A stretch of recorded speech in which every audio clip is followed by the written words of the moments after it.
Bismillahirrahmanirrahim. Assalamualaikum warahmatullahi wabarakatuh.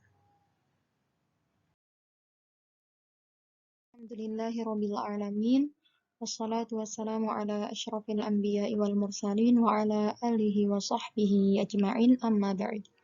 Perkenalkan, nama saya Syahriyatul Maghfirah dari Prodi Ilmu Al-Quran dan Tafsir semester 1, Fakultas Agama Islam Universitas Ibnu Khaldun Bogor. Di sini saya akan mempresentasikan apa yang sudah saya dapat selama setengah semester ini pada mata kuliah Ulumul Quran yang diampu oleh Ustadz Dr. Ahmad Alim LC.MA. Adapun materi yang dibahas dalam mata kuliah Ulumul Quran pada semester 1 ini, yang pertama urgensi bahasa Arab, yang kedua disiplin ilmu dalam Al-Quran, yang ketiga mubham fi kitabillah, yang keempat Israiliyat dalam Al-Quran, yang kelima ilmu munasabat, yang keenam asbah dan nadhair dalam Al-Quran, yang ketujuh metode tafsir dan klasifikasinya, lalu yang kedelapan infiltrasi tafsir kontemporer. Memasuki pembahasan yang pertama, yaitu urgensi bahasa Arab.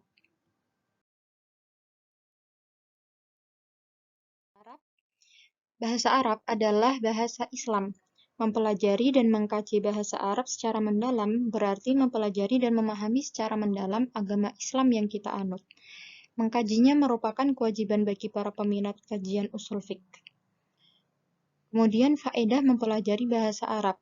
Imam Syafi'i berkata, bahasa Arab itu sangat penting karena dengannya akan mampu menyingkap segala hal yang umum dalam Al-Quran. Jika seseorang mendalami bahasa Arab, tentu akan hilang syubhat dalam dirinya. Ungkapan dalam bahasa Arab dan klasifikasinya. Yang pertama, umum atau al-am. Lafadz yang membawa arti umum dan menyeluruh tidak terbatas pada satu makna. Yang kedua, ada larangan atau an-nahyi, tuntutan untuk meninggalkan sesuatu perkara atau perbuatan dari yang lebih tinggi kedudukannya pada yang lebih rendah. Kemudian yang ketiga, ayat pasif khobar dan ayat aktif atau insya. Ayat pasif atau khobar yaitu ayat berita yang boleh jadi pembawa maksud kebenaran dan penipuan pada zatnya. Kemudian ayat aktif atau insya yaitu ayat yang tidak membawa maksud kebenaran atau penipuan pada zatnya. Fungsi sighah amr dan nahyi. Yang pertama fungsi sighah amr, yaitu amr hukum asalnya menunjukkan perintah wajib, tetapi banyak variasinya seperti sunnah, irsyad, ibahah, tahdid, ta'jiz, ta'jib, doa, dan iktihar. Kemudian fungsi sighah nahyi yaitu hukum asalnya menunjukkan perintah meninggalkan yang haram dan mempunyai tingkatan variasi makna. Contohnya haram, makruh, doa, putus asa, memberi nasihat, dan menyatakan akibat. Memasuki pembahasan yang kedua, yaitu disiplin ilmu dalam Al-Quran.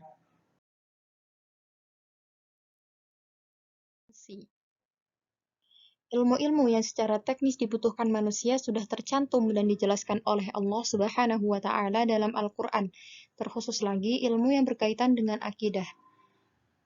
Man arada al-ilma fa'alaihi bil-Quran. Rawahu Ibnu Mas'ud. Barang siapa menghendaki ilmu, maka berpeganglah pada Al-Quran. Hadis diriwayatkan oleh Ibnu Mas'ud. Al-Quran sebagai solusi atas fitnah-fitnah. Nabi Muhammad SAW berkata, akan terjadi maraknya dan banyaknya fitnah-fitnah yang akan terjadi. Maka Nabi Muhammad SAW memberikan jalan keluarnya, yaitu dengan Al-Quran. Kategori ilmu terbagi menjadi dua. Yang pertama empiris yang diikat dengan kehendak Allah, dan kedua khobar yang benar. Kemudian di sini Ustadz Dr. Ahmad Alim menjelaskan tentang landasan kehidupan. Apapun bidang ilmunya, maupun itu dari bidang ekonomi, psikologi, dan lainnya, maka kembalikan dan jadikan landasan dari semua aspek itu dengan Al-Quran. Kemudian siapa saja yang menghendaki ilmu, maka ia harus kembali kepada Al-Quran, karena di dalamnya terdapat khobar, ilmu terdahulu, dan yang akan datang. Masuki materi yang ketiga, yaitu mubham fi kitabillah. Pengertian mubham. Secara etimologi atau segi bahasa, mubham merupakan isim maf'ul dari kata abhama yang berarti merahasiakan atau ditutupi. Adapun makna mubham secara terminologi adalah semua lafaz dalam Al-Quran yang identitasnya tidak disebut secara spesifik atau sesuatu tertentu. Contohnya, ada pada Quran Surah An-Naml ayat 23, terdapat kata imro'ah sebagai mubham dalam ayat tersebut. Kenapa terjadi mubham? Yang pertama, karena ayat tersebut mungkin tidak terlalu bermanfaat atau tidak penting untuk disebut, yaitu tidak ditemukan manfaat yang besar ketika dijelaskan secara spesifik. Kemudian yang kedua, kasihan jika disebut. Contohnya pada Quran Surah Al-Baqarah ayat 24. Yang ketiga, telah jelas dan masyhur. Yang keempat, karena telah dijelaskan dalam ayat lain. Yang kelima, sebagai peringatan bagi orang umum, tidak ditujukan secara khusus kepada seseorang. Yang keenam, untuk mengagungkan seseorang menggunakan sifat yang sempurna dan merendahkan dengan sifat merendahkan. Kaidah umum mubham. Yang pertama, tidak diperlukan mencari hal-hal mubham yang diberitakan Allah, karena hanya Allah yang tahu. Yang kedua, apa saja yang lafadznya mubham tidak perlu mengetahuinya.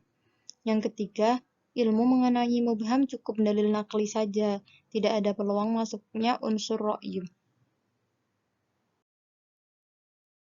Fungsi mubham ada di ayat lain, berlaku umum, mengagungkan, merendahkan. Pembahasan yang keempat yaitu Israiliyat dalam tafsir Al-Quran.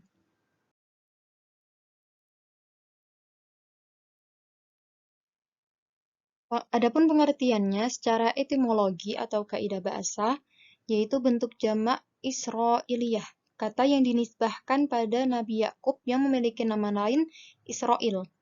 Adapun pengertian secara terminologi adalah kabar-kabar dan riwayat yang dinukil dari Bani Israel. Hukumnya tidak membenarkan dan tidak mendustakan. Adapun tujuannya untuk mau'idhah hasanah. Pengetahuan mengenai kisah-kisah dahulu yang bersumber dari orang Yahudi dan Nasrani atau ahli kitab. Yang pertama, hukumnya menjadi makbul jika riwayatnya sahih. Contohnya sahih Imam Bukhari. Yang kedua, hukumnya maskut'an, tidak diketahui sahihnya. Boleh diceritakan, namun tidak membenarkan dan tidak menyalahkan. Yang ketiga, hukumnya menjadi marfud atau ditolak, karena bisa jadi kebohongan mereka apabila kisah itu bertentangan dengan syariat Islam. Adapun sikap ulama terhadap Israiliyat, yang pertama, ada yang memperbanyak kisah-kisah tersebut dengan sanadnya. Yang kedua, ada yang memperbanyak kisah-kisah tersebut tanpa menyebutkan sanadnya. Yang ketiga, memperbanyak kisah-kisah tersebut dengan memberikan komentar dari apa yang disebutkan, apakah kisah itu dhaif atau mengingkarinya. Lalu kemudian yang terakhir, sebagian mereka ada yang berlebih-lebihan dalam menolaknya. Lalu bagaimana sikap kita? Secara umum, apa yang diriwayatkan dalam Israiliyat tidak memiliki manfaat dalam agama, karena semua yang berkaitan dengan Israiliyat bersifat tambahan, yang tidak diperlukan dalam memperbaiki keislaman kita. Adapun bertanya kepada ahli kitab tentang suatu dari perkara-perkara agama, hukumnya haram. Memasuki pembahasan yang kelima, yaitu ilmu munasabat.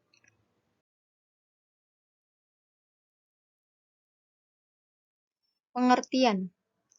Munasabat secara bahasa memiliki banyak arti, yaitu ada ittisal atau saling berkaitan, muqarabah atau saling mendekati, mumatsilah atau saling menyerupai, musyakalah atau saling membangun.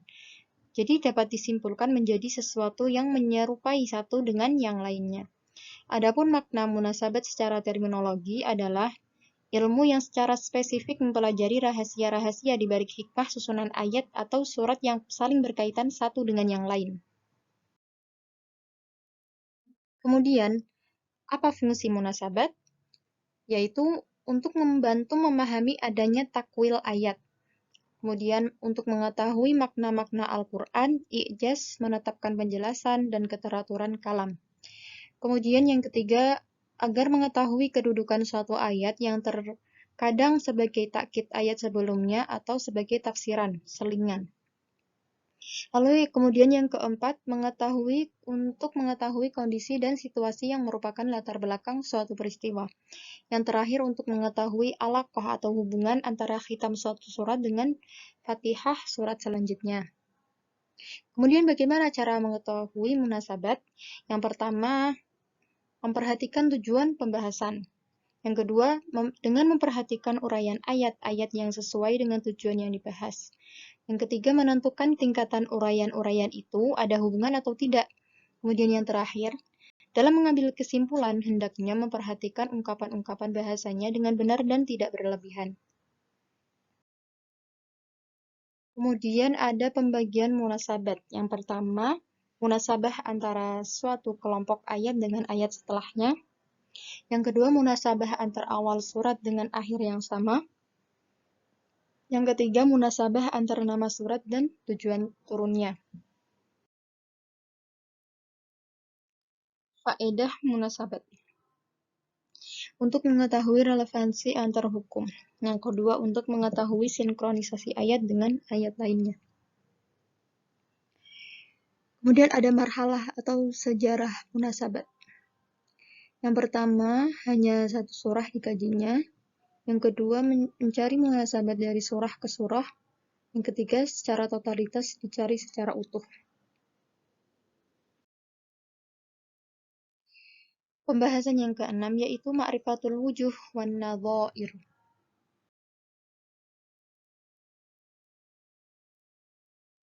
Pengertian. Al-wujuh adalah kata yang memiliki kesamaan lafadz namun berbeda makna. Sedangkan an-nadhair adalah kata yang lafadz-lafadznya berbeda namun maknanya sama, walaupun mengandung kesan atau penekanan yang berbeda. Pembahasan al-wujuh itu tentang perbedaan makna, dan an-nadhair itu tentang perbedaan lafadz.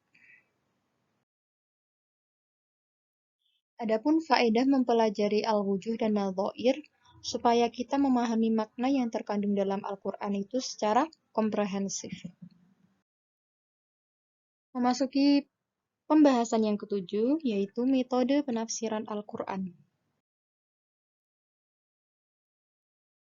Fungsi Al-Quran, yang pertama sebagai petunjuk bagi manusia, yang kedua, Allah Subhanahu wa Ta'ala berfirman, kitab Al-Quran ini tidak ada keraguan padanya. Yang ketiga, sebagai penjelasan mengenai petunjuk dan pembeda.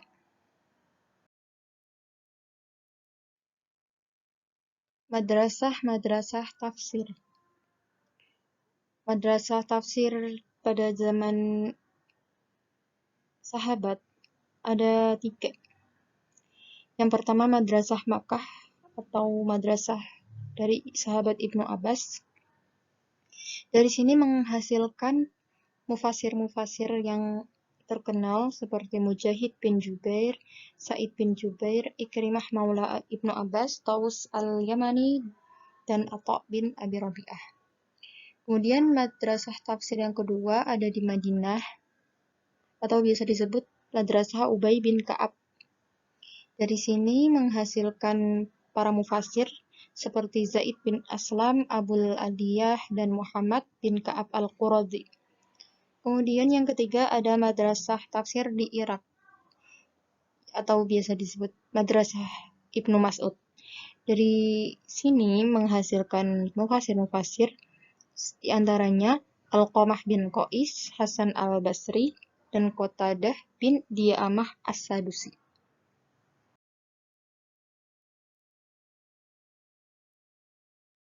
Tafsir dan macamnya dipandang dari segi sumbernya. Yang pertama ada tafsir bil ma'sur, bersumber dari Al-Quran, hadis Nabi, perkataan sahabat dan tabi'in. Kemudian yang kedua ada tafsir bil ra'yi, bersumber pada ijtihad akal manusia. Dan ini umumnya dibagi menjadi dua. Yang pertama mamduh atau terpuji, dan yang kedua madmum atau tercela. Kemudian yang ketiga ada tafsir bil isyari, penafsiran yang tidak fokus pada makna lahirnya saja. Dengan kata lain, tafsir berdasarkan intuisi atau bisikan batin. Nah, adapun syarat untuk tafsir bil isyari ada beberapa. Yang pertama, tidak ada pertentangan dengan Al-Quran. Yang kedua, tidak mengklaim bahwa yang dimaksud makna batin saja. Yang ketiga, pentakwilan tidak jauh dan berlebihan. Selanjutnya, tidak bertentangan dengan hukum syara' dan akal sehat. Dan yang terakhir, adanya pembenaran dalil syar'i. Jadi tidak dibiarkan begitu saja tanpa adanya dalil syar'i. Kemudian, dipandang dari segi menafsirkan, tafsir dibagi menjadi 4. Yang pertama ada tafsir tahlili, yaitu metode tafsir dengan menguraikan seginya dan menjelaskan maksud dari Al-Quran secara berurutan. Kemudian yang kedua ada tafsir maudhu'i, yaitu tafsir tematik, metode tafsir yang menguraikan berdasarkan kejadian tertentu, berdasarkan tema-tema tertentu. Kemudian yang ketiga, tafsir ijmali, yaitu metode untuk menafsirkan Al-Quran secara singkat dan global, ijmal atau global. Kemudian yang keempat, tafsir muqarin, yaitu tafsir yang menggunakan metode perbandingan atau komparasi.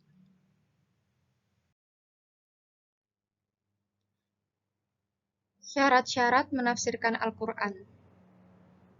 Yang pertama, tentu saja akidahnya harus benar.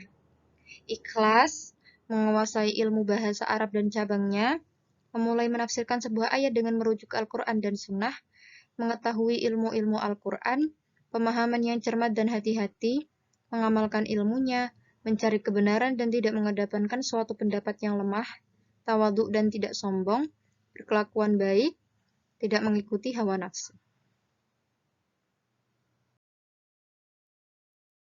Sejarah perkembangan Al-Quran.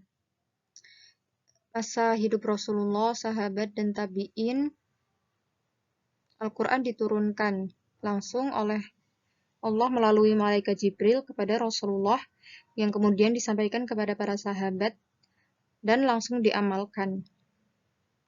Kemudian pada fase selanjutnya, pembukuan tafsir Al-Quran, fase Al-Asar Al-Musannadah.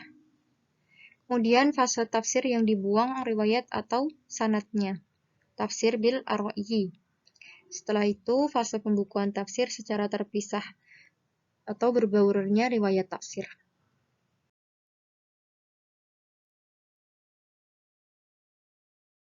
Adapun tujuan kita belajar tafsir untuk membenarkan khabar yang datang, memanfaatkan hukumnya, dan menerapkan hukumnya di mana Allah menghendaki beribadah dengan Al-Quran ini dengan basiroh. Memasuki bab yang terakhir, atau materi ke-8, yaitu infiltrasi tafsir kontemporer.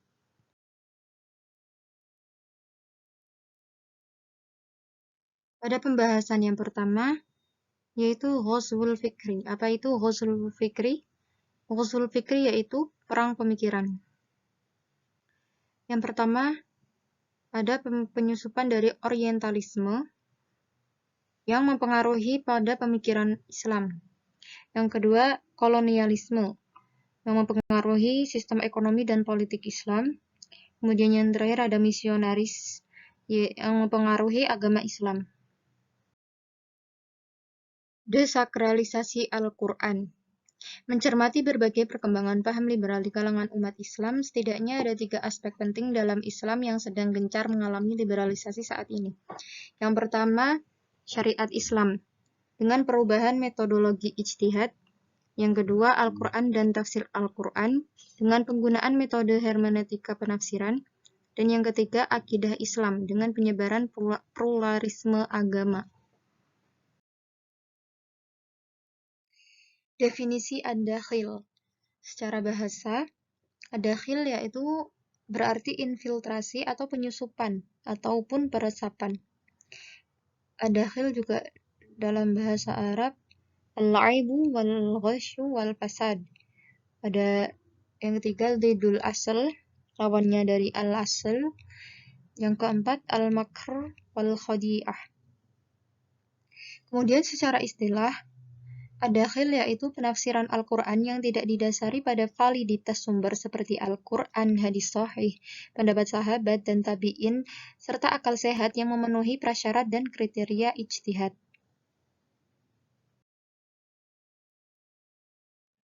Ad-dakhil didul asil, atau ad-dakhil lawan dari al-asil. Al-asil atau autentitas adalah sebuah penafsiran yang sesuai dengan Al-Quran, hadis, perkataan sahabat dan tabi'in, serta akal yang dapat dipertanggungjawabkan. Sedangkan ad-dakhil atau infiltrasi adalah sebuah penafsiran yang melenceng dari Al-Quran, hadis, perkataan sahabat dan tabi'in dari Al-Quran. Kemudian al-asil dibagi menjadi dua bagian. Yang pertama al-asil bil al-ma'thur dan yang kedua al-asil bil ar-ra'i.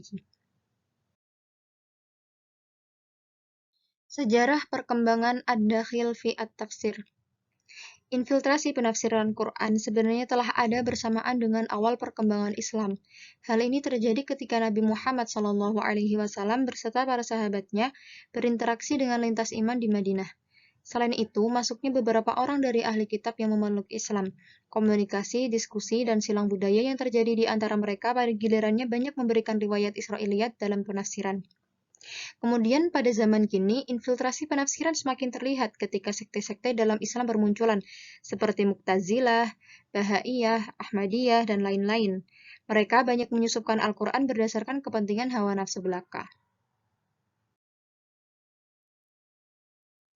Adapun faktor-faktor penyebab infiltrasi atau ad-dakhil, yang pertama adanya faktor politik dan kekuasaan. Pada masa Khalifah Utsman hingga Khalifah Ali bin Abi Thalib, sampai periode dinasti Umayyah dan Abbasiyah muncul sekte-sekte seperti Syiah dan Khawarij. Mereka menafsirkan Al-Quran sesuai dengan kepentingan mereka bawa. Kemudian yang kedua, faktor kebencian terhadap Islam, yang banyak dibawa orientalis, meski tidak semuanya. Salah satu penyusupan yang terjadi dalam khazanah tafsir adalah hadis palsu tentang riwayat Quranik. Yang ketiga, faktor fanatisme buta oleh sebagian kelompok. Contohnya, pada kelompok Syiah yang teramat cinta dengan Ali bin Abi Thalib. Mereka juga menafsirkan dengan mengambil hadis palsu. Yang keempat, adanya penyimpangan ideologi karena perbedaan akidah mazhab yang terjadi pada umat muslim. Kemudian faktor yang kelima, karena ketidaktahuan mufasir. Usaha menafsirkan Al-Quran memang harus dilakukan dengan seperangkat ilmu yang kredibel dan valid. Namun tidak sedikit terjadi dalam ranah tafsir kekeliruan yang dilakukan oleh beberapa orang karena tidak mengetahui ilmunya. Menurut Imam Jalaluddin As-Suyuti, ada beberapa nama yang sering membuat riwayat palsu. Di antaranya ada Abu Ismah Nuh bin Abu Maryam, Lazi bin Hasan, Maisarah ibnu Abdi Rabbih, dan Mukhalad ibnu Abdul Wahid. Mereka membuat riwayat palsu tentang keutamaan surah-surah Al-Quran agar banyak dibaca atau disukai umat muslim. Wallahu a'lam bishawab. Mohon maaf atas banyak keliruan yang saya sampaikan. Jika salah datangnya dari saya pribadi, dan jika ada yang benar datangnya dari Allah Subhanahu wa Ta'ala. Mungkin cukup sekian yang dapat saya sampaikan. Wassalamualaikum warahmatullahi wabarakatuh.